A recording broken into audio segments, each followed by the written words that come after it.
The Gilded Age was a period extending roughly from 1870 to 1900, marked by rapid economic and social changes for the United States.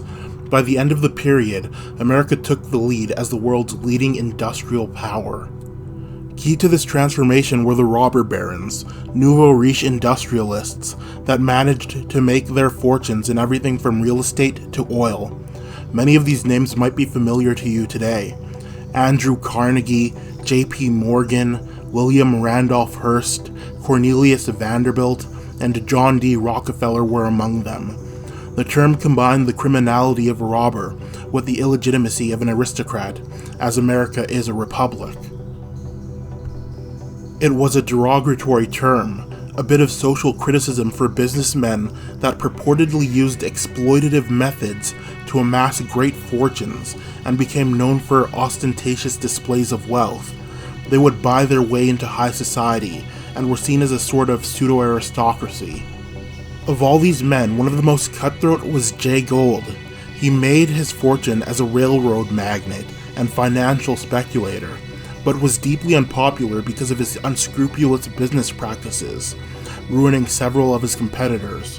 His ruthlessness ruined several of his partners as well, and even drove one of them, Charles M. Leop, to suicide. Then in came Lord Gordon Gordon, also known as Lord Glencairn and the Honourable Lord Hamilton. Gordon Gordon was a British con artist that arrived in New York in 1870. He loudly proclaimed that he was going to transfer funds from Scotland in order to finance his large land purchases. Jay Gould was in the process of acquiring the Erie Railroad, which connected New Jersey and Lake Erie. Gordon Gordon told Gould that he represented a conglomerate of European businessmen with stock in the Erie Railway Company. He offered their support, but it was conditioned on Gould giving Gordon Gordon $1 million in negotiable stock in what was called a pooling of interests. However, as soon as the stock was delivered, he sold it. Gould sued Gordon Gordon, and a trial was held in 1873. Gordon gave the names of several Europeans that he claimed to represent, but while these references were being checked, he fled for Canada. Gould was unable to convince Canadian authorities to turn him over, so he attempted to kidnap Gordon with a number of his associates. These included Lorne Fletcher, John Gilfillan, and Eugene McClanahan Wilson. All three would later become members of Congress. They successfully abducted Gordon, but were stopped by Northwest Mounties before they could make it back to the United States, and imprisoned without bail.